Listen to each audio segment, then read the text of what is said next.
O título da pregação é Grande Pecador, Grande Perdoador. Vamos estudar a história de um rei de Judá chamado Manassés. A história está lá em 2 Crônicas, capítulo 33. Vamos ler versículos de 1 a 10. 2 Crônicas, capítulo 33, versículos de 1 a 10.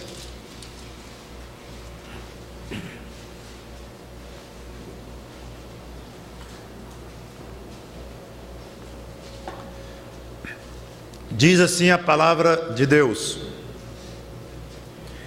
Tinha Manassés 12 anos de idade quando começou a reinar, e 55 anos reinou em Jerusalém. Fez o que era mal perante o Senhor, segundo as abominações dos gentios que o Senhor expulsara de suas possessões de diante dos filhos de Israel. Pois tornou a edificar os altos que Ezequias, seu pai, havia derribado, levantou altares aos Baalins e fez postes ídolos, e se prostrou diante de todo o exército dos céus e o serviu. Edificou altares na casa do Senhor, da qual o Senhor tinha dito: em Jerusalém, porém, o meu nome para sempre. Também edificou altares a todo o exército dos céus nos dois atos da casa do Senhor. Queimou seus filhos como oferta no vale do filho de Inom. Adivinhava pelas nuvens, era agoureiro, praticava feitiçarias, tratava com necromantes e feiticeiros, e prosseguiu em fazer o que era mal perante o Senhor, para o provocar à ira. Também pôs a imagem de escultura do ídolo que tinha feito na casa de Deus, de que Deus dissera a Davi e a Salomão, seu filho: nesta casa e em Jerusalém, que escolhi de todas as tribos de Israel, porei o meu nome para sempre. E não removerei mais o pé de Israel da terra que destinei a seus pais, contanto que tenham cuidado de fazer tudo o que eles tenham mandado, toda a lei e os estatutos e os juízos dados por intermédio de Moisés. Manassés fez errar a Judá e os moradores de Jerusalém, de maneira que fizeram pior do que as nações que o Senhor tinha destruído de diante dos filhos de Deus. Falou o Senhor a Manassés e ao seu povo, porém não lhe deram ouvidos. Vamos orar. Santo Deus, nosso bom Pai, que Teu Espírito Santo nos dirija nesta pregação, nas aplicações, nas lições que vamos ter hoje, lições valiosas para a nossa vida com Cristo. E aqueles que não são tocados, não foram até aqui tocados pela fé, que hoje sejam de acordo com Tua vontade. Em nome do Senhor Jesus Cristo te pedimos e de antemão te agradecemos. Amém. Como viram, um rei idólatra, arrogante, presunçoso, desrespeitoso a Deus, ele reinou em Judá durante 55 anos, um período longuíssimo de reinado, mais ou menos 700 a.C. até 650 a.C., de uma maneira bem aproximada. Curioso é que ele reinou 11 anos como regente do seu pai, Ezequias, que foi um bom rei, e deixou, obviamente, bom exemplo para este filho, Manassés. Só a leitura das iniquidades deste homem causa mal-estar, como nós já vimos aqui. Idolatria desenfreada e profunda. Prostrou-se diante de balins, de postes ídolos, numa idolatria desenfreada, altares e imagens do próprio templo de Deus, em afronta direta a Deus. Queimou filhos dele mesmo, exatamente pequenos, em oferta ao deus pagão Moloque. Praticava adivinhação, como vocês viram, era agoureiro, feiticeiro, tudo absolutamente proibido pela lei de Moisés. Eu não vou nem ler, poderia ler Deuteronômio capítulo 18, onde fala muito nisto, capítulo 4, versículo 19, onde proíbe todas essas coisas que este homem praticou abertamente. Em suma, era atrevido, no que provocava constantemente o Senhor Deus a ira. E mais, é importante, ele pecava e levava os outros a pecarem. Ele era rei, então ele tinha uma influência enorme sobre o povo sobre o qual ele reinava.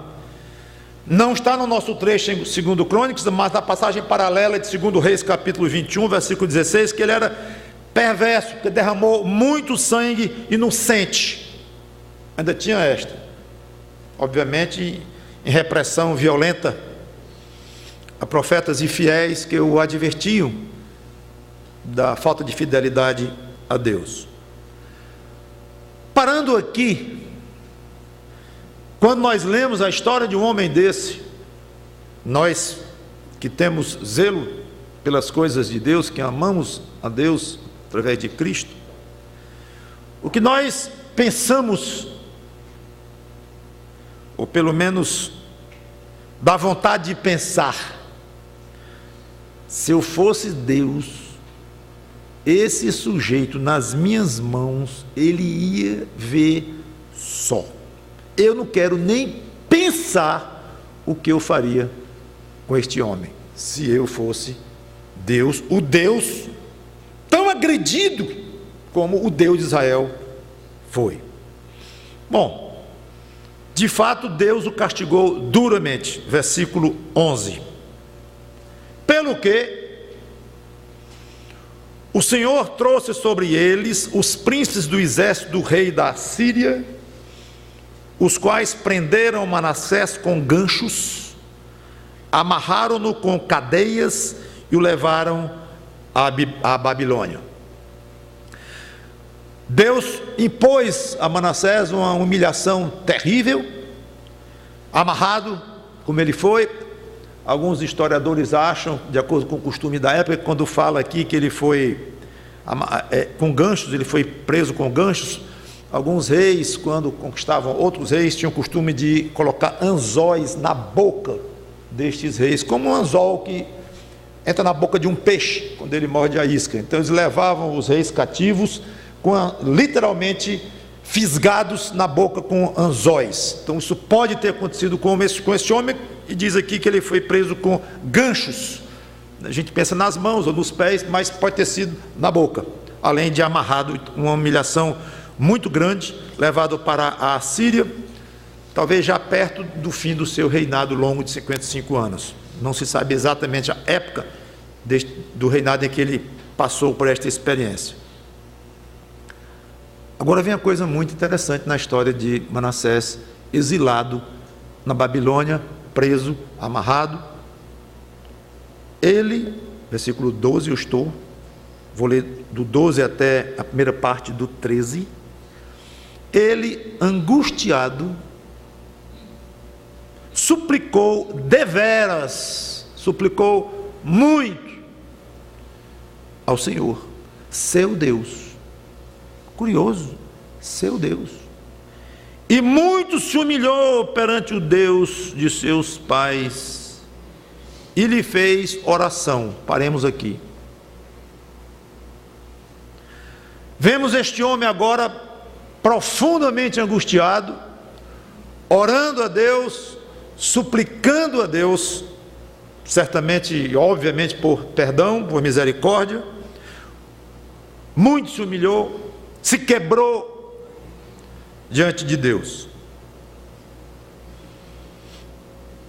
Dá vontade de perguntar: Manassés, por que você não foi buscar Moloque, aquele deus pagão para o qual você ofereceu filhos?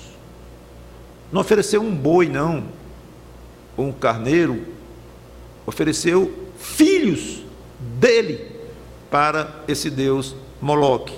Vai lá, oferece ao sol as tuas orações agora, Manassés, ou ao deus Baal, outro deus pagão. Tinha muitas formas que eles adoravam esse deus Baal. A explicação que nós temos, ou pelo menos que nós achamos ser a mais razoável, é que ele sabia que eram deuses falsos. O texto diz que ele suplicou deveras ao Senhor, seu Deus. Esse seu Deus não é no sentido de que ele adorava este Deus ou tinha uma relação de fidelidade, de submissão a esse Deus. Não. Mas no mínimo que ele cria nesse Deus, que era um Deus vivo, o Deus de Israel, o Deus do pai dele, o rei Ezequias, do qual ele teve, como eu já falei, um ótimo exemplo.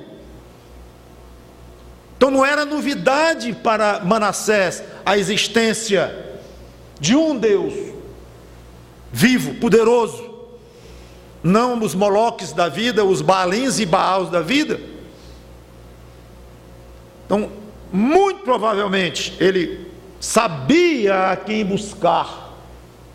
Provavelmente não, ele sabia a quem ele buscar, e foi buscar o Deus de Israel. A primeira lição que eu queria tirar desse texto até aqui: quem agride a Deus de maneira afrontosa, geralmente sabe ou tem algo no seu íntimo, até que o incomoda, no sentido de que é esse Deus a que essa pessoa tanto agride que ele deveria buscar. Não o faz por 1000 motivos: incredulidade, dureza, rebeldia, egoísmo, orgulho. Mas quando você vê alguém criticando muito a Deus, afrontando a Deus, falando contra Deus, ferindo o nome de Deus, muito provavelmente essa pessoa está incomodada com Deus.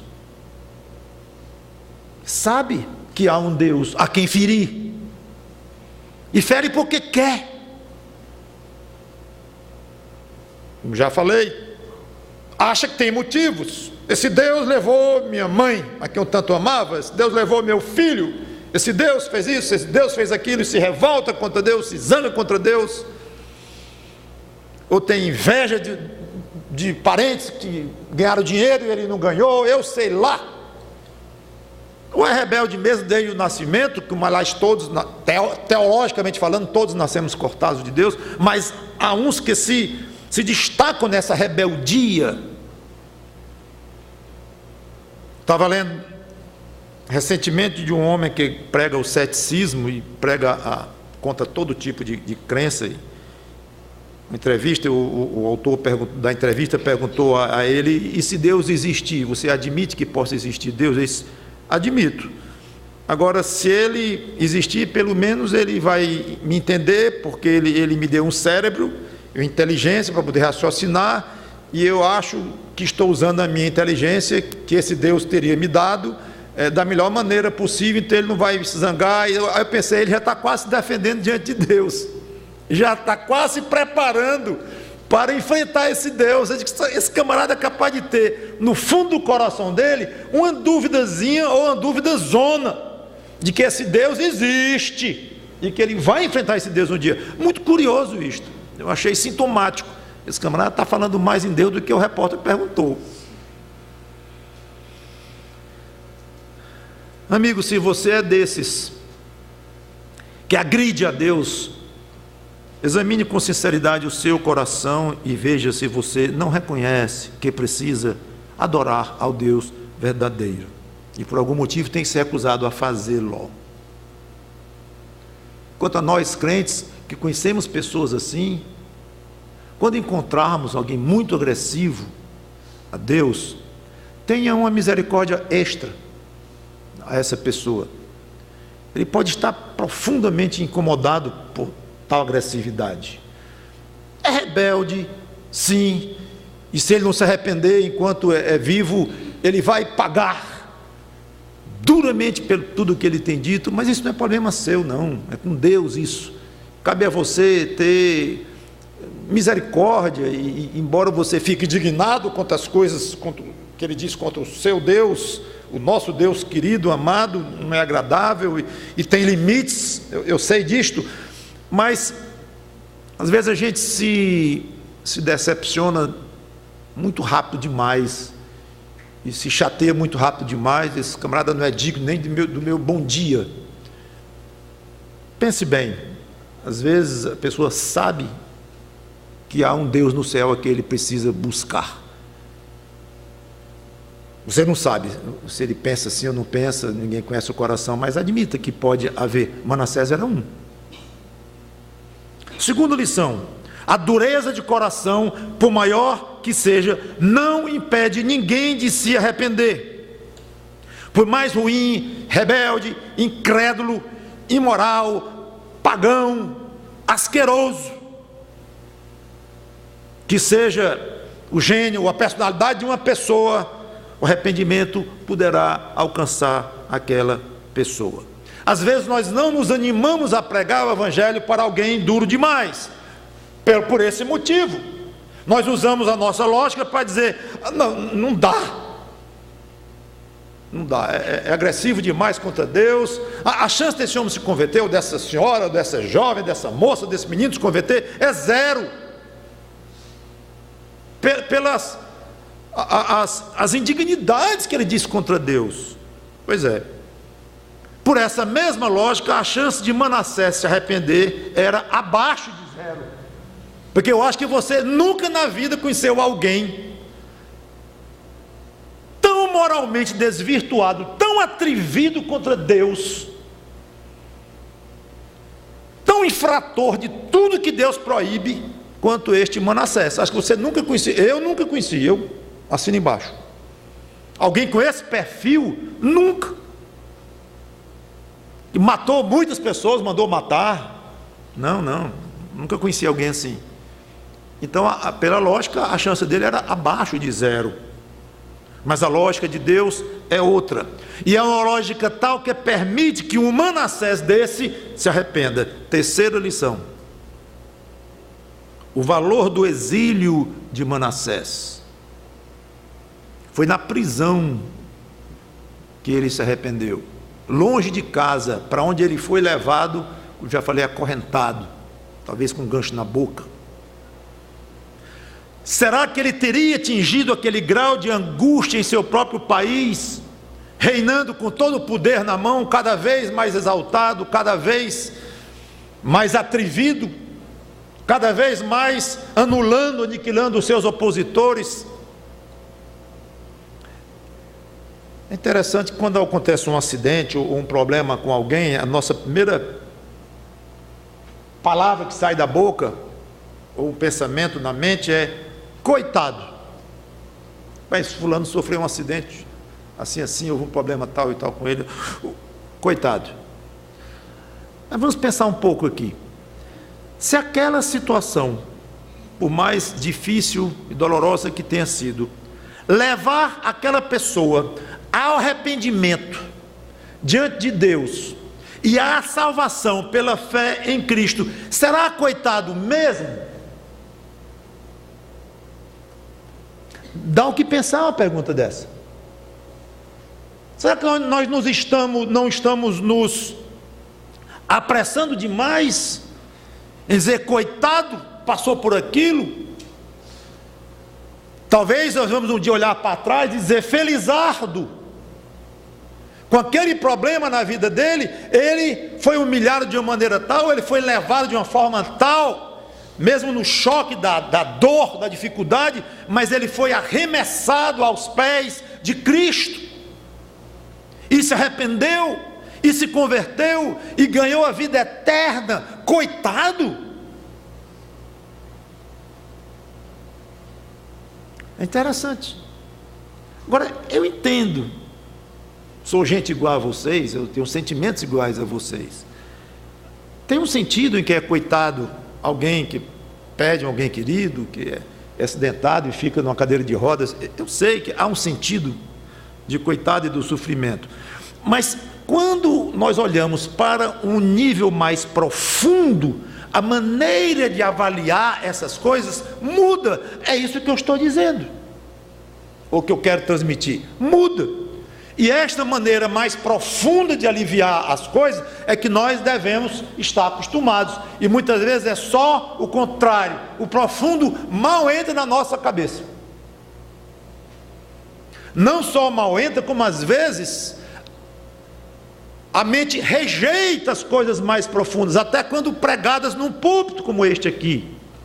Quando a palavra de Deus é mostrada, explicada, e a mente rejeita, até de crentes que não querem aceitar a realidade de que a vontade de Deus, às vezes, ela vem na contramão de uma coisa agradável, de saúde, ou coisa assim, de um bem-estar, vem na contramão, e que muitas coisas que aparentam ser ruins para uma pessoa, se transformam em coisas maravilhosas, coisas boas. Vem a inevitável pergunta: e Deus, como reagiu? Lá estava Manassés, jogado no fundo de uma cela lá, devia ser algo, devia ter ar-condicionado, devia ter tapete de veludo, devia ter tudo isso lá numa prisão, onde ele estava com ganchos. Devia ser algo difícil de imaginar, em termos de conforto, desconforto, de cheiro, de espaço, de dignidade humana quase zero ou zero mesmo. Lá estava ele, se arrepende, ora a Deus, muito bonito. Como é que você reagiria de novo? Você já reagiu no começo da pregação dizendo assim: esse Manassés, se eu fosse Deus, esse homem nas minhas mãos, ele ia ver, eu não sei o que eu faria com ele. Pois bem, você agora tem uma chance interessante, você que é Deus, tem uma chance interessante. Manassés está lá arrependido, está lá no pó, zerado, de tristeza, de angústia, de arrependimento, de tudo, aí lhe busca pedindo perdão. E agora, você, se fosse Deus, chegou a minha hora, né, Manassés? Você vai pagar por cada sacrifício que você fez a Baal, por cada sangue inocente de alguém que lhe opôs. Você vai pagar por cada afronta que você fez a mim. E não venha como bebê chorão, não, Manassés, não venha com esta. Você foi avisado, super avisado. Seu pai foi um homem correto diante de mim. Você conhece a lei de Moisés. Você sabe o que me agrada e me desagrada. Então não venha com argumentos para mim, não. Você sabe o quanto eu odeio a idolatria, Manassés. Você sabe, e você sabe que me afrontou publicamente, que é pior, Manassés, do que for sozinho lá no seu quarto, ou no quarto do seu coração, que ninguém vê. Você é um rei, homem, e você levou a nação inteira a se afastar de mim, desviando os caminhos do seu pai Ezequias, publicamente, Manassés. Como é que você faz isso comigo? O Deus de Israel, o Deus Todo-Poderoso, Manassés, o Deus Santo. Que bom que nós não estamos no lugar de Deus. Versículo 13, a segunda parte.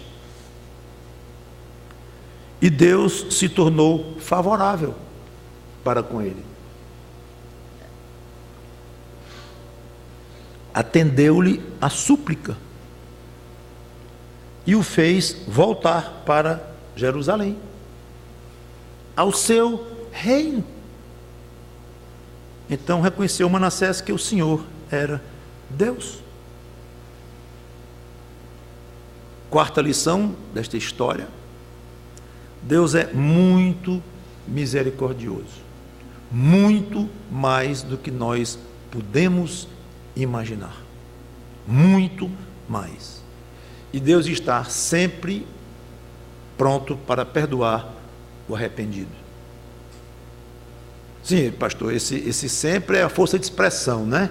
O senhor quer dizer constantemente ele está inclinado a perdoar o arrependido, tirando certas vezes em que ele pode estar assim um pouco irritado, acordou um pouco mais irado do que normalmente. Isso quer dizer que muitas vezes ele está inclinado a perdoar o arrependido. Não, é sempre, sempre, sempre.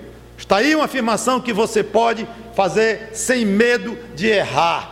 Deus está sempre, sempre pronto para perdoar o arrependido.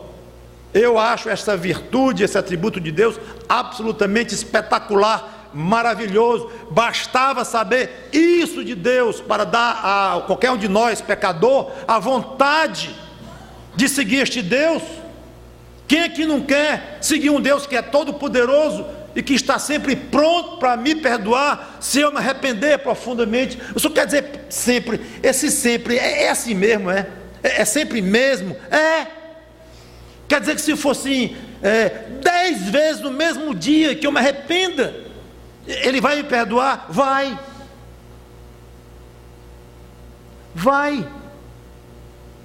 Obviamente estou falando de um arrependimento sincero. Não vá manipular esse Deus, tentar manipular esse Deus, você não vai se dar bem. Mas vindo do coração,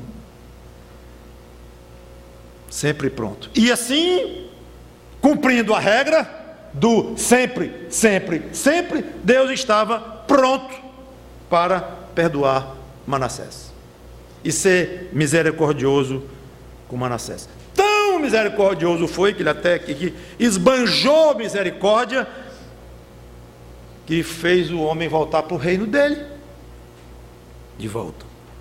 O interessante é que,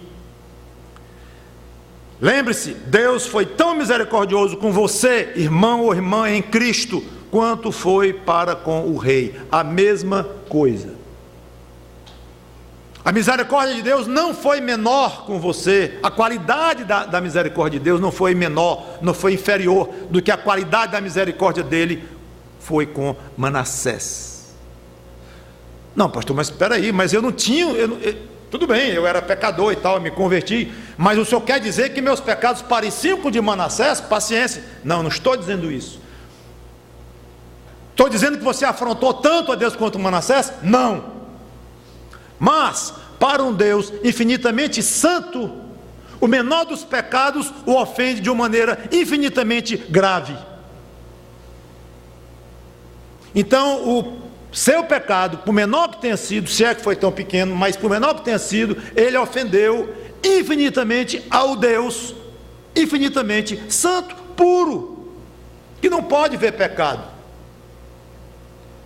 Então é óbvio, ele usou de uma misericórdia com as ofensas maiores de Manassés. Ele usou de você para com você a misericórdia para ofensas menores, mas ofensas, e ofensas que cada uma, como eu já disse, justificaria levar você ao inferno. Então, nesse caso, a essência da misericórdia de Deus é a mesma para com você, para com Manassés. Então não se sinta muito aí superior a Manassés, porque você não é. Agora, graças a Deus nós somos crentes. Manassés foi perdoado, nós também. Vamos nos encontrar no céu com Manassés, certamente, uma nova criatura. E, não sei, você que está aqui hoje ouvindo, não sei se você já tem exercido diante de Deus arrependimento, confessou os pecados a Ele, pediu salvação, não sei. Eu sei o seguinte, eu lhe garanto que se você for a Deus arrependido, com sinceridade, humilde, Ele vai lhe perdoar. Eu lhe garanto que Ele vai lhe perdoar. Versículos 14 a 17. Depois disso, agora estamos com Manassés de volta a Jerusalém, reassumiu o reino dele, perdoado diante de Deus. Vamos usar a palavra um crente diante de Deus, não em Jesus Cristo, no sentido em que ele conhecia Jesus Cristo a ponto de se entregar a Cristo como nós fazemos hoje, mas em Jesus Cristo com certeza, no sentido de que foi o sangue de Cristo que possibilitou que cada ser humano seja salvo, inclusive o Manassés. Então ali estava agora alguém temente a Deus, aceito por Deus. Depois disto, edificou o muro de fora da cidade de Davi, ao ocidente de Gion, no vale, à entrada da porta do peixe, abrangendo Ofel, e o levantou muito alto. Também pôs chefes militares em todas as cidades fortificadas de Judá.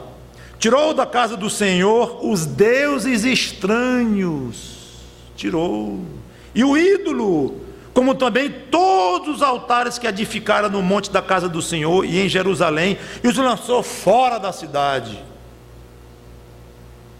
Restaurou o altar do Senhor, sacrificou sobre ele ofertas pacíficas e de ações de graças, agora obviamente de acordo com a lei de Moisés, e ordenou a Judá que servisse ao Senhor, Deus de Israel. Rei manda tudo, né? Então ele mandou servir ao Senhor. Não funciona muito isso não, mas a influência dele ajuda. Mas observe que ele fez o que pôde, da autoridade dele. Do jeito que ele afastou o povo de Deus, ele está tentando dar uma marcha ré e fazer o contrário. Ele agora manda que todo mundo sirva ao Deus de Israel. Contudo, o povo ainda sacrificava nos altos, mas somente ao Senhor, seu Deus. Ou seja, o povo ficou pela metade aí. Abandonou boa parte do paganismo, da idolatria, e agora só sacrificava ao Senhor, só que estava ainda sacrificando de uma maneira errada, porque nos lugares altos que era proibido, tinha que ser no templo, em Jerusalém. Então ficou um meio termo aí a reforma que Manassés quis fazer. Mas, resumidamente, lançou fora os ídolos, as imagens dos altares pagãos, restaurou o altar do Senhor, sacrificou ao Deus verdadeiro, tentou o que pôde para influenciar o povo a voltar aos caminhos de Deus, e o povo tornou-se monoteísta, como já falei, não mais com idolatria, não mais adorando vários deuses, mas ainda sacrificando em lugares não aprovados. Quinta lição: a conversão verdadeira provoca mudanças radicais.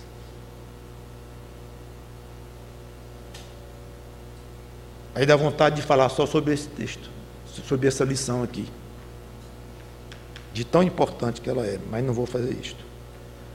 A conversão verdadeira provoca mudanças radicais. Reinar sobre um povo, após ter sido levado por um outro rei, preso em ganchos, deve ter sido muito difícil. Recuperar a autoridade, até moral, sobre este povo. Ainda mais quando se acrescenta uma guinada total com relação ao aspecto religioso daquele mesmo rei, com atitudes totalmente diferentes das anteriores, com práticas diferentes. A probabilidade de rejeição a este povo, rejeição hoje é uma palavra moderna, né, na linguagem política aí das eleições e tal, índice de rejeição, não sei o quê. A possibilidade da rejeição de Manassés era altíssima, porque ele voltou um homem completamente diferente do que ele foi. Deve ter sido difícil e exigiu dele coragem, fidelidade a Deus e humildade diante do povo, de dizer assim: olha, não façam mais nada do que eu fazia não, agora façam assim. Não é fácil um adulto tomar esta decisão ou esta atitude, quanto mais um rei. Muito gratificante que nós vemos aqui de Manassés. E o melhor modo de ver, entre aspas, a conversão em alguém é pelas atitudes. Ninguém vê de fato, né? Mas de você, sei lá, tentar comprovar a originalidade da conversão de alguém, de você aceitar no seu coração que alguém é convertido. O tipo da coisa que mexe no coração de um crente é quando ele tem certas pessoas que se dizem crentes, mas que o seu coração de crente luta em aceitar. Tem as pessoas que não são salvas em Cristo, podem se chamar cristãs, pertencem a alguma religião do chamado grande cristianismo, mas não se definem como convertidas em Cristo. E tem aquelas que se definem como convertidas em Cristo, sim, e têm vida como tal. Óbvio. Até onde se pode ver, óbvio, pelo comportamento, pelas atitudes, tudo bem. Mas tem um grupo que causa um mal-estar no coração de crentes verdadeiros, que se vê numa dificuldade. Julgar o outro, ninguém pode. Eu garanto que aquele coração não foi convertido pela fé em Jesus Cristo. Não dá, porque nós não conhecemos o coração de ninguém. No outro extremo, aceitar aquela pessoa com aquelas atitudes, depois de tantos anos de convertido, sem progredir 1 milímetro na vida espiritual, nas atitudes, nada, não se vê nada de fruto nenhum. Aceitar aquela pessoa como irmão ou irmã em Cristo, também não dá. Está difícil, Senhor, porque as evidências são muito claras. Não dá. Eu vou fazer o quê? É um desconforto grande para um crente, para uma igreja que quer considerar os seus membros com cuidado, com zelo, e quer manter uma membresia de pessoas comprometidas com Cristo e com a igreja de Cristo. Como é? Esta turma aqui, esse grupo aqui, isso é uma fonte constante de preocupação dos pastores, dos líderes da igreja, e lá no fundo do coração, a cada crente que não sabe como é que reage com aquela pessoa, como eu já comentei. Então, minha sugestão é a seguinte: enquanto a pessoa não disser, eu não fui convertida, eu me enganei, foi de boa fé, porque meu marido se converteu, eu fui atrás, meu pai se converteu e ele é muito forte na minha vida, eu fui também, minha irmã se converteu, eu achei que era a saída era essa e levantei a mão lá, e há 5 anos eu estou na igreja evangélica, mas eu estou vendo que eu não saio do canto, eu fiquei pensando, eu não sou salvo não. A menos que uma pessoa chegue a esse ponto, e várias chegam, adquirem a honestidade, a humildade de dizerem, não era, eu me enganei. Mas enquanto isso não acontecer, você não pode decretar. E o que lhe ajuda a tentar avaliar, então, se uma pessoa é convertida ou não, aquela que parece que não é, mas diz que é? Atitudes. Eu vou ler 2 passagens. Mateus 7 e 18.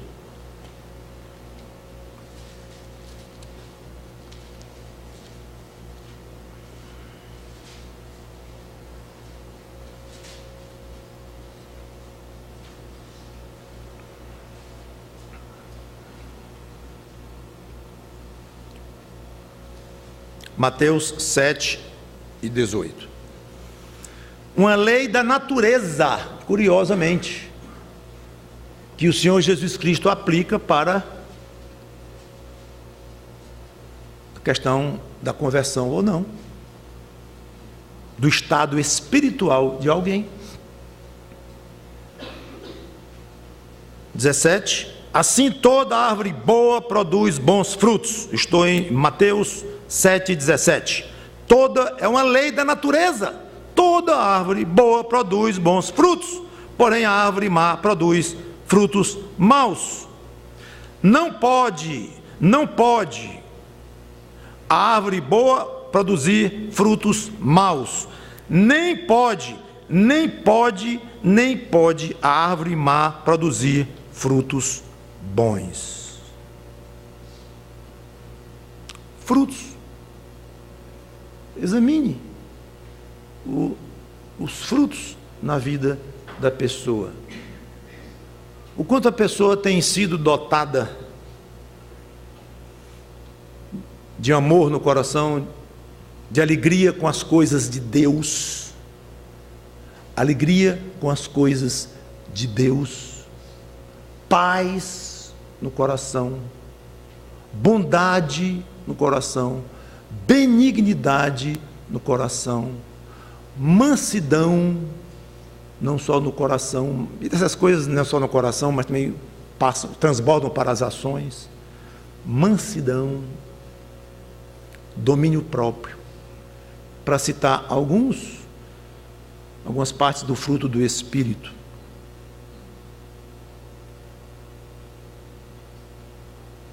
Coração aberto para as coisas de Deus, submissão à palavra de Deus. Uma indicação muito forte de que provavelmente alguém não passou pela experiência espiritual é quando a palavra de Deus não tem efeito naquela pessoa. Não tem efeito. Você prega, ensina, a pessoa lê, ouve com headphone, vê vídeo, ouve áudio no carro, MP3, de todo jeito, compra quilos de livro e lê, ouve, e não entra. Não absorve nada. Muito preocupante isto. Não valoriza estar perto dos irmãos, como o Salmo 1 fala da alegria que o salmista tem em se congregar, em estar perto das pessoas salvas. A conversa das coisas espirituais, olhar pelo ângulo espiritual, ter vontade de comer como alguém normal, tem vontade de tomar café, almoçar, ainda beliscar uns lanches de jantar, normal. O crente normal, ele tem vontade de comer espiritualmente. E comer o quê? Só tem um alimento para o crente. É a palavra de Deus. Não há outro alimento. Não tem sede das coisas de Deus. Tiago 2,18. Manassés mostrou com facilidade que tinha sido realmente um homem convertido. Tiago 2,18.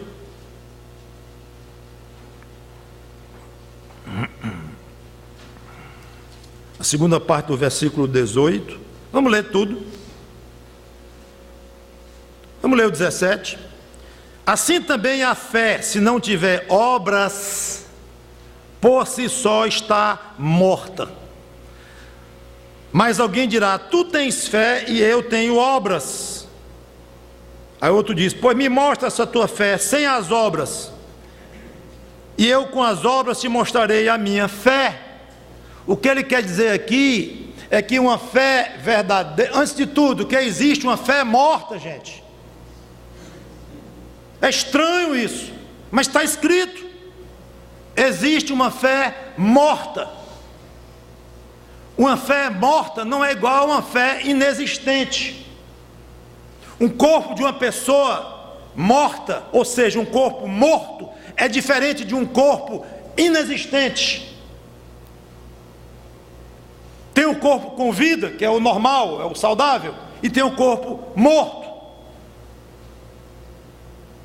E aqui Tiago não fala da fé inexistente. É claro que há a fé inexistente. Muita gente não tem fé de jeito nenhum. Então, a fé dessa pessoa que não crê nem em Deus nem coisa nenhuma, essa fé dele nem é viva e nem é morta. Ela é inexistente. E o que é então uma fé morta? O que é isto? Que figura é esta? É uma fé proclamada, uma fé confessada, mas que é só da boca para fora. É uma fé que não vem acompanhada de uma vida nova, real, que o Espírito Santo operou no coração daquela pessoa em Cristo.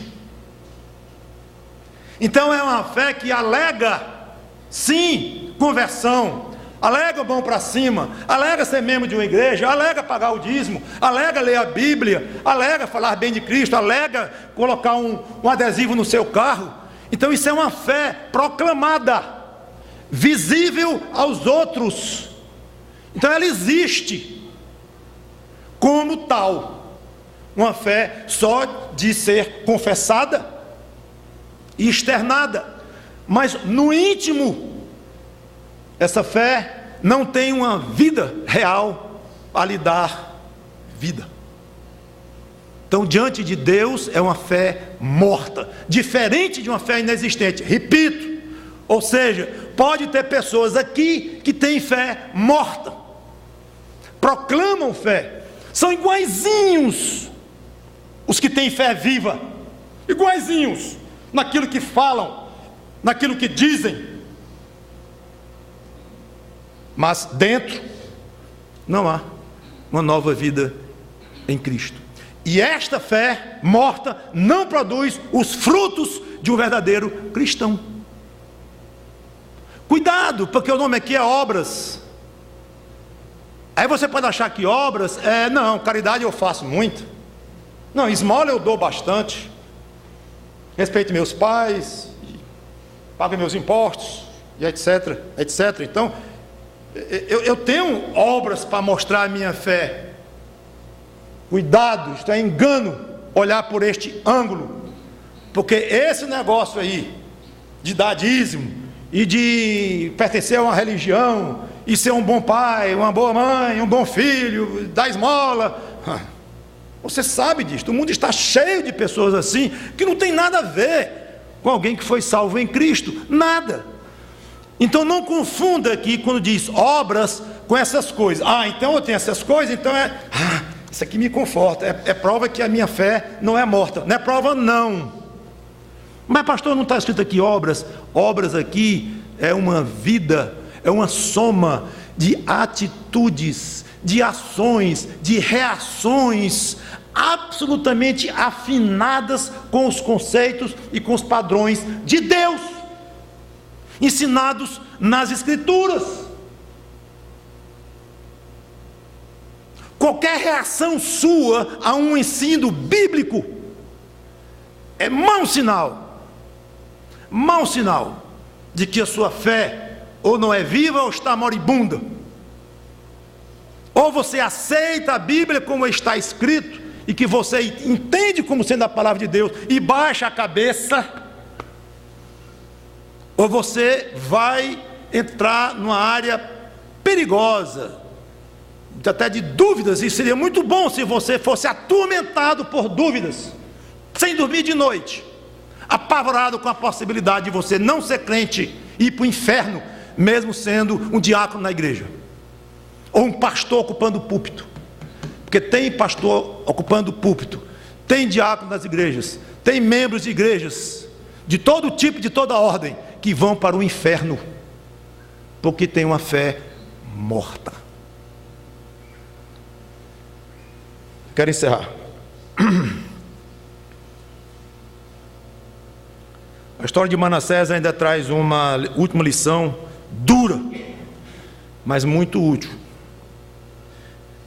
e muito curiosa. Segundo Reis 33, voltando ao nosso texto lá.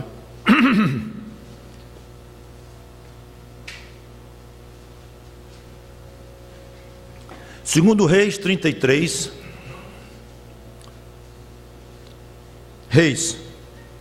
Segundo Reis 33, desculpe, 23, Segundo Reis 23. Nós lemos dos versículos 24 a 26, assim.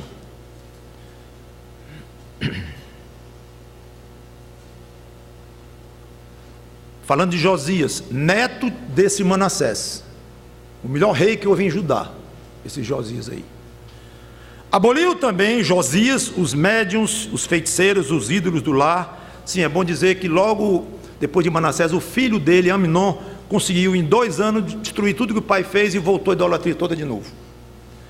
Então, aboliu também Josias os médiuns, os feiticeiros, os ídolos do lar, os ídolos e todas as abominações que se viam na terra de Judá e em Jerusalém, para cumprir as palavras da lei que estavam escritas no livro que o sacerdote Ilquias achara na casa do Senhor. Antes dele não houve rei que lhe fosse semelhante, que se convertesse ao Senhor de todo o seu coração, de toda a sua alma, de todas as suas forças, segundo toda a lei de Moisés, e depois dele nunca se levantou outro igual. Nada obstante, o Senhor não desistiu do furor da sua grande ira. Ira com que ardia contra Judá, por todas as provocações com que Manassés o havia irritado. Manassés, ele não se converteu?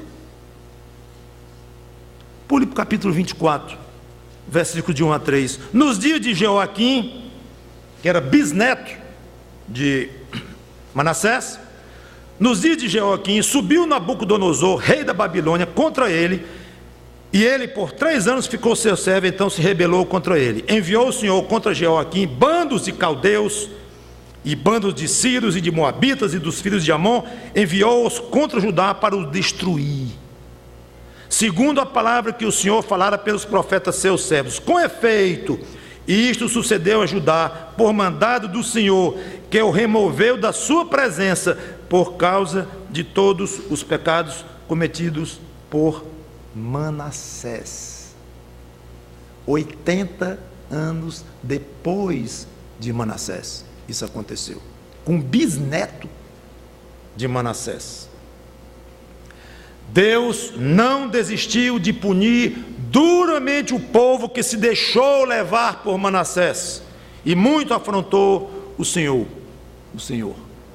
Sem dúvida, Manassés se arrependeu, com certeza foi perdoado por Deus, sim, mas as cicatrizes que Manassés havia feito foram profundas demais.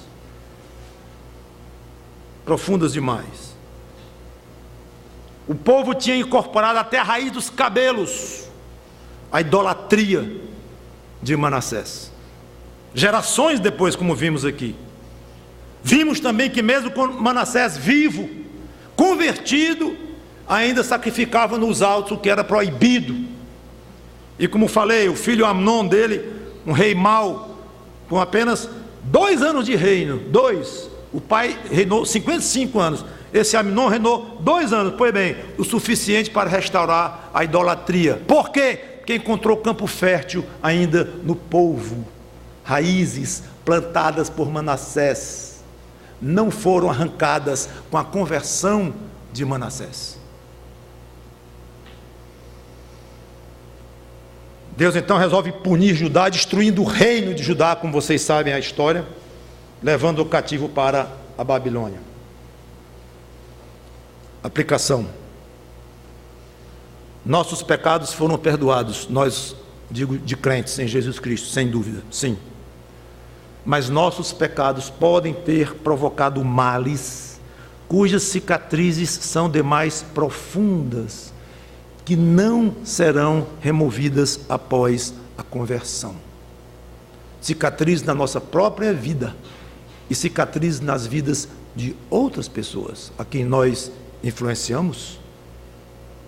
Eu disse que era uma lição dura que nós iríamos ter com relação a Manassés, mas extremamente útil para nós entendermos o que acontece com o crente, que muitas vezes sofre e pede a Deus ajuda, e aparentemente essa ajuda não vem, porque ele está pedindo algo que Deus não vai tocar, que é uma cicatriz deixada por pecados anteriores, e certas cicatrizes Deus não vai mexer, e o crente vai sofrer a vida inteira com elas.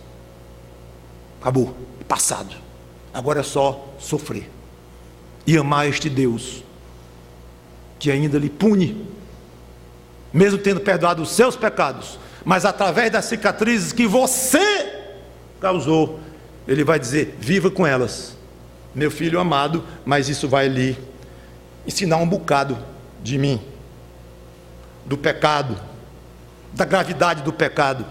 Viva com elas. É comum convertidos ex-drogados terem a mente afetada o resto da vida, porque torrou alguma parte da mente deles a droga, estragou os neurônios deles. Aí se converte a Cristo. E muitas vezes, inclusive, a gente vê alguém assim, alguém meio esquisito, meio estranho, e que confessa a Cristo como Salvador, mas alguém muito estranho, meio esquisitão, ele vai ser o resto da vida assim. Uma vida anterior à conversão devassa, ela vai trazer, pode trazer cicatrizes que não vão mudar. Um governante, alguém de muita autoridade que controla pessoas ou influencia pessoas, que foi um péssimo exemplo para o povo e fez andar esse povo por caminhos errados, e ele se converte depois, ele vai assistir o povo sofrendo as consequências da influência que ele causou, e agora ele vai sofrer com aquilo. Às vezes a própria consciência do crente vai sofrer muito por causa de pecados cometidos antes da conversão. Isso não é prova de da falta do perdão de Deus? Não. Não. Absolutamente. Isso é prova da falta de perdão de Deus quando aquela consciência não sabe se foi perdoado, ou tem dúvida da sua salvação, tem dúvida do que aconteceu. Então é bom examinar as bases da sua convicção. Eu estou falando de um crente que tem absoluta convicção que está salvo, perdoado, glorifica a Deus e sabe que pode entrar no Santo dos Santos pelo sangue de Cristo, que foi aberto até a presença do Pai. Ele tem a ousadia, como Hebreu diz, ousadia mesmo de entrar na presença de Deus, porque ele foi salvo, limpo. Estou falando de alguém assim, a consciência absolutamente em paz. Mas a memória,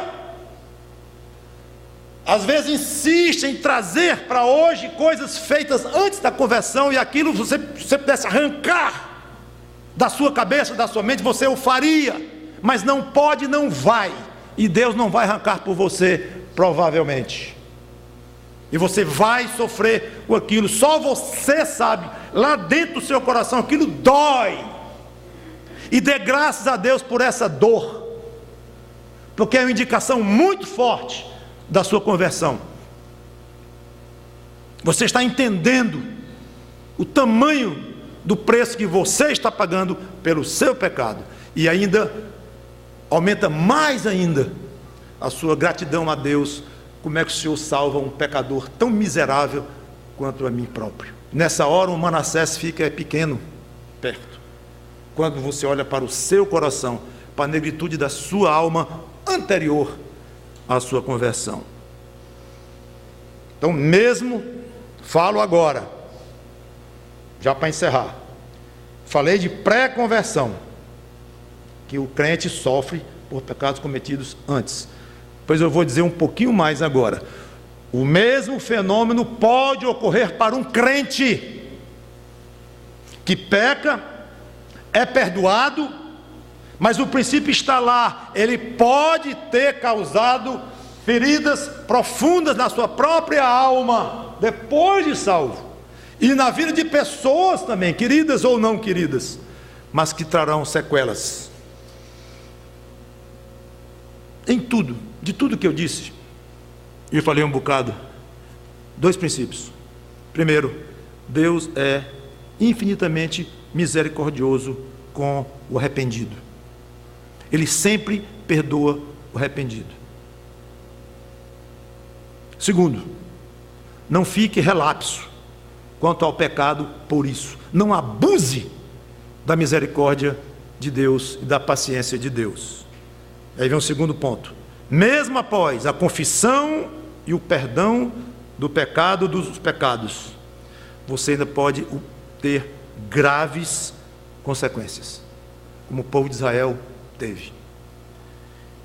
Que Deus nos ajude, nós crentes, a honrarmos o nosso Deus com uma vida pura, santa, sem mácula, perfeita, o mais que pudermos diante de Deus. E você, amigo, não abuse da misericórdia de Deus, que até um Manassés daquele ele perdoou. Por que não perdoará você em Cristo? Vamos orar. Obrigado, Senhor, pela Tua palavra, que o Teu Espírito Santo toque os corações da maneira como Ele quiser, com esta palavra que foi plantada aqui. Em nome do Senhor Jesus Cristo. Amém.